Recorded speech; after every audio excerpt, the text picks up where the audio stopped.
So we've seen how JavaScript can make decisions, but how does it actually think? Well, in this explainer, we're opening up the toolbox to explore the fundamental building blocks of JavaScript's logic, expressions and operators. Right. We've learned how JavaScript uses things like if statements and loops to direct traffic in our code. But to make any of those decisions, it first needs tools to compare, to calculate, and to assign values. That's the real job of expressions and operators. They are the absolute core of the logic in your code. So what exactly is an expression? It's pretty simple, really. It's any piece of code that ends up producing a value. A classic example is 3 plus 4. That expression results to the value 7. Even just a single variable like my variable is an expression because it resolves to whatever value is stored inside it. And the operator? That's the action hero in the expression. In our 3 plus 4 example, the plus sign is the operator. It takes the values on either side, we call those the operands, and it performs its specific job, in this case, addition. Okay, so here's our roadmap for this explainer. We're going to start with the basics, then get into the real workhorses, storing and calculating values. After that, we'll see how JavaScript makes decisions. And finally, we'll wrap up with some really cool modern safety tools and the rules that decide how everything gets evaluated. Let's start with the most fundamental tools in our entire kit. Before we can do anything complicated, we need a way to store data and do some basic math. This is exactly where assignment and arithmetic operators come into play. The single equal sign. You'll see this one everywhere. Its job is incredibly simple.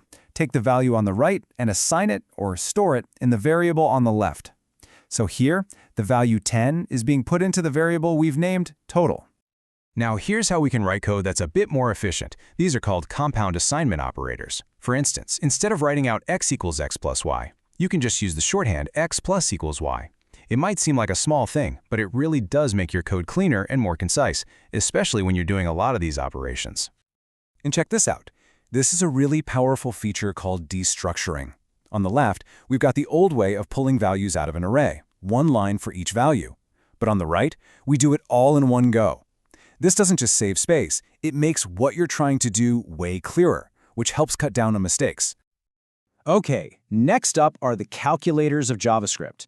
These are your standard arithmetic operators, the ones you definitely learned back in math class. Plus, minus, multiply, divide.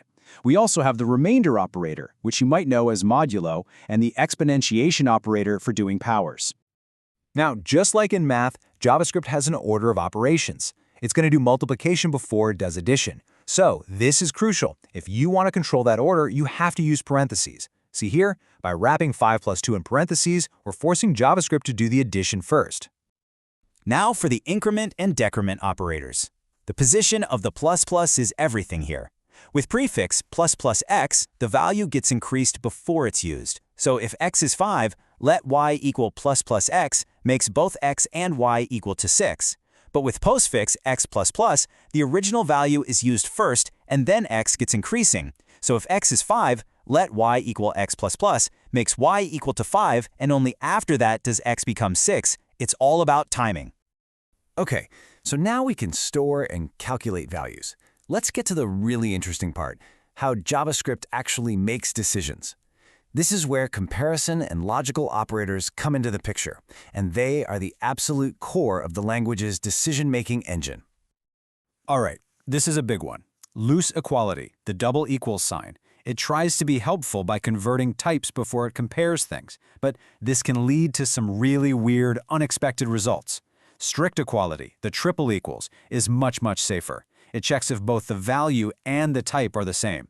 Honestly, a good rule of thumb, just always use strict equality. It'll save you a lot of headaches down the road.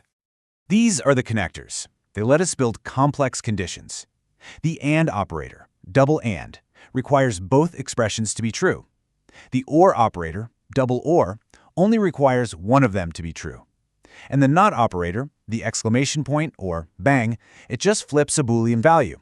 True becomes false and false becomes true. Simple as that. All right, let's look at some of the newer, more precise tools in the JavaScript toolkit. These operators were specifically introduced to help us write safer code by elegantly handling situations where data might be missing, which happens a lot. You know, one of the most common errors in all of JavaScript is trying to access a property on something that's null or undefined. It just crashes your code. Optional chaining is a total game changer. By adding that little question mark before the dot, you're telling JavaScript, hey, only try to access this next property if the thing before it actually exists. If it doesn't, no big deal. Just give me undefined and let's move on. It's such a simple way to write more resilient code. The nullish coalescing operator is a much more precise way to set default values. The old way with the OR operator, OR, would use the default for anything that's falsy, like the number 0 or an empty string. But what if those are actually valid inputs you want to keep? The double question mark, double Q, only kicks in if the value is strictly null or undefined, which gives you way more control.